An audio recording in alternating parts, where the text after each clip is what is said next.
ഡൽഹിയിൽ നിന്ന് ഏകദേശം 20 കിലോമീറ്റർ അകലെ നോയിഡ നഗരത്തിന്റെ മധ്യത്തിലായി സ്ഥിതി ചെയ്യുന്ന ഒരു ഗ്രാമമാണ് നിഠാരി. ഈ പേര് കേൾക്കുമ്പോൾ തന്നെ മനസ്സിലേക്ക് ആദ്യം എത്തുക ക്രൂരമായ പീഡനങ്ങൾ ഏറ്റുവാങ്ങിയ കുട്ടികളടക്കമുള്ള മനുഷ്യരുടെ മുഖമാണ്.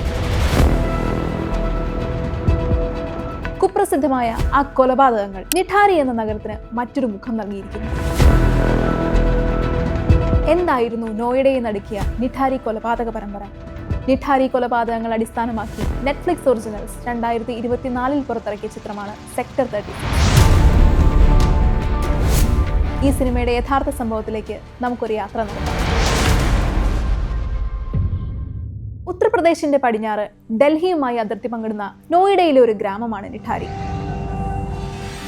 നോയിഡ എന്ന അതിവേഗം വളരുന്ന സിറ്റിയിലെ സമ്പന്നർ പാർക്കുന്ന സെക്ഷൻ 31 എന്ന പോഷ് ഏരിയയിലെ D5 ഘോട്ടി. സമ്പന്നരുടെ ഘോട്ടികൾക്ക് മറുവശത്തായി ദിവസക്കൂലിക്കാരായ അതിഥി തൊഴിലാളികൾ കുടിൽ കെട്ടി പാർത്തിരുന്നു. ഉത്തർപ്രദേശ്, ബീഹാർ തുടങ്ങിയ സംസ്ഥാനങ്ങളിൽ നിന്നും കുടിയേറി പാർക്കുന്നവരാണ് ഈ പ്രദേശത്ത് പ്രധാനമായും താമസിച്ചിരുന്നത്. 2004 കാലഘട്ടം. പാവപ്പെട്ട അതിഥി തൊഴിലാളികളുടെ കുട്ടികളെ കാണാതാവുന്നത് അക്കാലത്ത് ഗ്രാമത്തിൽ പതിവാകുന്നു. 10 വയസ്സിൽ താഴെയായിരുന്നു കാണാതായവരിൽ ഭൂരിഭാഗം പേരുടെയും പ്രായം. കുട്ടികളുടെ തിരോധാനം സംബന്ധിച്ച് അച്ഛനമ്മമാർ പരാതിപ്പെട്ടിട്ടും പോലീസിന്റെ ഭാഗത്തു നിന്നും നിസ്സംഗമായ പ്രതികരണമായിരുന്നു ഉണ്ടായിരുന്നത്. FIR ഇടാനോ അന്വേഷണം നടത്താനോ പോലീസ് യാതൊരുവിധ ഇടപെടലുകളും നടത്തിയില്ലെന്ന് മാത്രമല്ല, കേസിന്റെ പുരോഗതി തിരക്കി ചെല്ലുന്നവരെ അപമാനിച്ചു വിടുന്നതും അന്ന് പതിവായിരുന്നു. തിരോധാനങ്ങൾക്ക് പിന്നിൽ ഭൂതങ്ങളും പ്രേതങ്ങളുമായിരിക്കാമെന്ന വിശ്വാസം കൂടി പല കഥകളിലൂടെ പ്രചരിച്ചതോടെ കാണാതായവരെ തേടിപ്പോകാൻ നാട്ടുകാരും തയ്യാറായില്ല. എന്നാൽ പോലീസും നാട്ടുകാരും ഈ നിസ്സംഗതയ്ക്ക് വലിയ വില കൊടുക്കേണ്ടി വരുമെന്ന് സ്വപ്നത്തിൽ പോലും വിചാരിച്ചിരുന്നില്ല. 2005 ജൂലൈ 20 സാധാരണയിൽ നിന്നും വ്യത്യസ്തമായി കുറച്ചുകൂടി മുതിർന്ന കുട്ടിയെ കാണാതാകുന്നു. റിംബ ഹൽദാർ എന്ന 14 വയസ്സുകാരി. സ്കൂളിൽ പോയ മകൾ തിരിച്ചെത്താത്തതിനെ തുടർന്ന് അവളുടെ അച്ഛൻ സെക്ടർ 20 പോലീസ് സ്റ്റേഷനിൽ പരാതി നൽകുന്നു. എന്നാൽ പോലീസ് അതുവരെ തുടർന്നു പോകുന്ന അലംഭാവം ഇതിനും ആവർത്തിക്കുകയാണ് ഉണ്ടായത്. ഒന്നും സംഭവിക്കാതെ ആ പരാതിയും വഴിമുട്ടി നിന്നു. പിന്നീട് ഒരു വർഷത്തിന് ശേഷം 2006 മെയ് 7 പായൽ എന്ന 22കാരി D5 ഘോട്ടിയുടെ മുന്നിൽ വൈകുന്നേരത്തോടെ ഒരു റിക്ഷയിൽ വന്നിറങ്ങി. ഓട്ടോക്കാരനെ പുറത്തു നിർത്തി അകത്തേക്ക് കയറിപ്പോയ പായൽ പിന്നീട് തിരിച്ചു വന്നില്ല. കാത്തുനിന്ന അക്ഷമനായ ഓട്ടോ ഡ്രൈവർ അവളെ അന്വേഷിച്ചുവെങ്കിലും അങ്ങനെ ഒരു പെൺകുട്ടി അവിടെ വന്നിട്ടില്ലെന്ന് പറഞ്ഞ് ആ വീട്ടിലെ ജോലിക്കാരൻ കഥ കടച്ചു. ജോലിക്കാരൻ പറഞ്ഞത് വിശ്വാസത്തിലെടുത്തില്ലെങ്കിലും ഡ്രൈവർ മറ്റു വഴികളില്ലാത്തതിനാൽ വണ്ടിയുമായി സ്ഥലം വിട്ടു. എന്നാൽ വൈകുന്നേരം വീട് വിട്ടിറങ്ങിയ മകൾ തിരിച്ചു വരാത്തതിനാൽ ആശങ്കാകുലനായിരുന്നു പായലിന്റെ അച്ഛൻ നന്ദലാൽ. പിറ്റേന്നും മകൾ തിരിച്ചെത്താത്തതിനാൽ അയാൾ സെക്ഷൻ 20 പോലീസ് സ്റ്റേഷനിലെത്തുന്നു. അവിടെ അയാൾ പരാതി ബോധിപ്പിക്കുമ്പോൾ തീർത്തും നിർദ്ദയനായ SHO നന്ദലാലിനെ പരിഹസിക്കുന്നു. കൗമാരക്കാരിയായ പെൺകുട്ടിയല്ലേ, ഒളിച്ചോടിയതായിരിക്കാമെന്ന് അവർ അച്ഛനോട് പറഞ്ഞു. പ്രതീക്ഷയേറ്റ സ്റ്റേഷനിൽ നിന്നും ഇറങ്ങിയ നന്ദലാൽ പക്ഷേ പോയത് മറ്റു രക്ഷിതാക്കളെ പോലെ വീട്ടിലേക്കായിരുന്നില്ല. അയാൾ പോയത് ഗൗതം ബുദ്ധ നഗർ CJM കോടതിയിലേക്കാണ്. മകളുടെ തിരോധാനവുമായി ബന്ധപ്പെട്ട് നന്ദലാൽ അവിടെ ഒരു അന്യായം ഫയൽ ചെയ്യുന്നു. അതിനു പുറമെ പോലീസിന്റെ അനാസ്ഥ ചൂണ്ടിക്കാട്ടി അയാൾ സമർപ്പിച്ച പരാതിയിൽ കോടതി നടപടിയെടുക്കുന്നു. കോടതി ശകാരം കിട്ടിയതോടെ പായലിന്റെ കേസ് സംബന്ധിച്ച് പോലീസ് അന്വേഷണത്തിൽ വേഗത കൈവന്നു. പായലിനെ അവസാനമായി കണ്ടുവെന്ന് പറയപ്പെടുന്ന സെക്ടർ 31 D5 ഘോട്ടിയിലേക്കാണ് പോലീസ് അന്വേഷണം ആദ്യം എത്തിയത്. അന്വേഷണത്തിന്റെ കേന്ദ്രബിന്ദുവായ വീട് മോണീന്ദർ സിംഗ് പണ്ഡേർ എന്ന ധനികനായ ഒരു വ്യവസായിയുടേതായിരുന്നു. അന്വേഷണം തന്നിലേക്ക് നീങ്ങുകയാണെന്ന് ഉന്നത ഉദ്യോഗസ്ഥരിൽ നിന്നും ചോർന്നു കിട്ടിയതിന്റെ അടിസ്ഥാനത്തിൽ മോണീന്ദർ സിംഗ് മുൻകൂർ ജാമ്യത്തിനായി കോടതിയെ സമീപിച്ചു.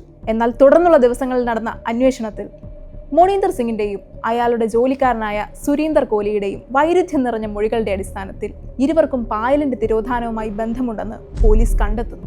അങ്ങനെ ഇരുവരെയും പോലീസ് കസ്റ്റഡിയിലെടുത്ത് ചോദ്യം ചെയ്യുന്നു. അങ്ങനെയാണ് രാജ്യത്തെ കൊലപാതക ചരിത്രത്തിലെ തന്നെ ഭീഭത്സമായ കൊലപാതക പരമ്പരയുടെ ചുരുളഴിയുന്നത്. കേട്ടിരിക്കാൻ പോലും കഴിയാത്ത കാര്യങ്ങൾ വെളിപ്പെടുത്താൻ തുടങ്ങിയത് കോഹ്ലിയായിരുന്നു. കുട്ടികളും യുവതികളുമായ ഇരകളെ താൻ എങ്ങനെയാണ് തട്ടിക്കൊണ്ടുപോയതെന്നും അവരെ ലൈംഗികമായി പീഡിപ്പിച്ചതെന്നും കൊലപ്പെടുത്തിയതെന്നും കോഹ്ലി തുറന്നു പറഞ്ഞു. കൊലപാതകത്തിന് ശേഷം മൃതദേഹങ്ങൾ കഷ്ണങ്ങളാക്കിയെന്നും ശരീരഭാഗങ്ങൾ പ്ലാസ്റ്റിക് കവറുകളിലാക്കി ഓടയിൽ ഒഴുക്കിയെന്നും അയാൾ കുറ്റസമ്മതം നടത്തി. ഇയാളുടെ മൊഴിയുടെ അടിസ്ഥാനത്തിൽ ഘോട്ടിയുടെ പിൻഭാഗത്തെ ഓടയിൽ നടത്തിയ തെരച്ചിലിൽ പോലീസ് കണ്ടെത്തിയത് 627 അസ്ഥികളായിരുന്നു. ഒന്നും രണ്ടുമല്ല, 627 അസ്ഥികൾ. മിഠായിയോ പലഹാരമോ വാഗ്ദാനം ചെയ്തായിരുന്നു സുരീന്ദർ കോഹ്ലി തന്റെ ഇരകളെ വീട്ടിലേക്ക് ക്ഷണിക്കാറുള്ളത്. ആ കൊച്ചു പ്രലോഭനങ്ങളിൽ ആ വീടിന്റെ ഗേറ്റ് കടന്ന കുട്ടികൾക്ക് നേരിടേണ്ടി വന്നത് ക്രൂരമായ പീഡനങ്ങളായിരുന്നു. കുട്ടികളെ ഭീഷണിപ്പെടുത്തിയും മർദ്ദിച്ചും അയാൾ അവരെ ലൈംഗികമായി ഉപദ്രവിച്ചു. ചിലരെ മരണാനന്തരവും ഇച്ഛയ്ക്കായി ഉപയോഗപ്പെടുത്തിയെന്ന് അയാൾ കുറ്റസമ്മതം നടത്തി.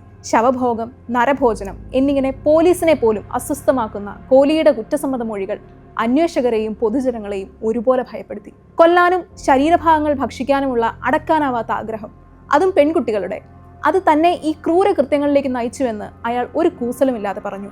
ഇവർ പറയുന്നതെല്ലാം ശരിയാണോ എന്ന് അന്വേഷണ ഉദ്യോഗസ്ഥർക്ക് സംശയമുണ്ടാവുക സ്വാഭാവികം. മൊഴിയുടെ അടിസ്ഥാനത്തിൽ കോഹ്ലിയെയും പണ്ഡേറിനെയും ബ്രെയിൻ മാപ്പിംഗ്, പോളിഗ്രാഫ് ടെസ്റ്റുകൾ, നാർക്കോ അനാലിസിസ് എന്നിവയ്ക്ക് വിധേയമാക്കി. 2009 ഫെബ്രുവരി 12-ന് 2005-ൽ നടന്ന റിംബ ഹൽദാറിന്റെ കൊലപാതകത്തിന് ഗാസിയാബാദ് പ്രത്യേക കോടതി മോണീന്ദർ സിംഗ് പണ്ഡേറും സുരീന്ദർ കോഹ്ലിയും കുറ്റക്കാരാണെന്ന് കണ്ടെത്തി. തൊട്ടടുത്ത ദിവസം 2009 ഫെബ്രുവരി 13-ന് അപൂർവങ്ങളിൽ അപൂർവം എന്ന് വിശേഷിപ്പിക്കപ്പെട്ട കേസിൽ ഇരുവർക്കും വധശിക്ഷ വിധിച്ചു. പിന്നീട് നടന്നത് സുരീന്ദർ കോഹ്ലിയുടെ മാനസികാവസ്ഥ ശരിയല്ലെന്നും മോണീന്ദർ പണ്ഡേറിന് കേസുമായി യാതൊരു പങ്കും ആരോപിക്കുന്ന തെളിവുകളില്ലെന്നും കോടതിയിൽ വാദം വരുന്നു. നീണ്ട 14 വർഷം കോടതിയിൽ തുടരുന്ന വാദങ്ങൾ, അപ്പീലുകൾ. ഒടുവിൽ 2023 ഒക്ടോബർ 16-ന് തെളിവുകളുടെ അഭാവത്തിൽ ഇരുവരെയും അലഹാബാദ് ഹൈക്കോടതി വെറുതെ വിടുന്നു. ഈ വിധിയെ ചോദ്യം ചെയ്ത് CBI, ഉത്തർപ്രദേശ് സർക്കാർ, ഇരകളുടെ കുടുംബങ്ങൾ എന്നിവർ സമർപ്പിച്ച അപ്പീലുകൾ 2025 ജൂലൈ 31-ന് സുപ്രീം കോടതി തള്ളുകയും സുരീന്ദർ കോഹ്ലിയും മോണീന്ദർ സിംഗ് പണ്ഡേറിനെയും കുറ്റവിമുക്തരാക്കിയ വിധി ശരിവെക്കുകയും ചെയ്തു. ബോധയാൻ റോയ് ചൗധരി തിരക്കഥ എഴുതി ആദിത്യ നിംബാൽക്കർ സംവിധാനം ചെയ്ത സെക്ടർ 36 നിഠാരി സംഭവത്തെ ആധികാരികമായി അവതരിപ്പിച്ചിട്ടുണ്ടോ എന്ന ചോദ്യത്തിന് അതെ എന്ന് തന്നെയാണ് ഉത്തരം. അധികാരം, അഴിമതി, അശ്രദ്ധ എന്നിങ്ങനെ ഭരണതലത്തിലെ പോരായ്മകളും അങ്ങേയറ്റം ക്രൂരമായ മനുഷ്യ മനസ്സുകളെയും ചിത്രം തുറന്നു കാണിക്കുന്നുണ്ട്. സിനിമയുടെ പശ്ചാത്തലം ക്രൂരമായ കൊലപാതകങ്ങളെ കേന്ദ്രീകരിച്ചായതുകൊണ്ട് തന്നെ പ്രേക്ഷകരെ ചിത്രം വേട്ടയാടുക തന്നെ ചെയ്യും. വിക്രാന്ത് മാസി സുരീന്ദർ കോഹ്ലിയുടെ പ്രേം സിംഗ് എന്ന വില്ലൻ കഥാപാത്രത്തെ അവതരിപ്പിക്കുന്നു. അഴിമതിക്കാരനായ പോലീസ് ഉദ്യോഗസ്ഥൻ ഇൻസ്പെക്ടർ രാംചരൺ പാണ്ഡെയായി ദീപക് ദോബ്രിയാൽ അഭിനയിക്കുന്നു.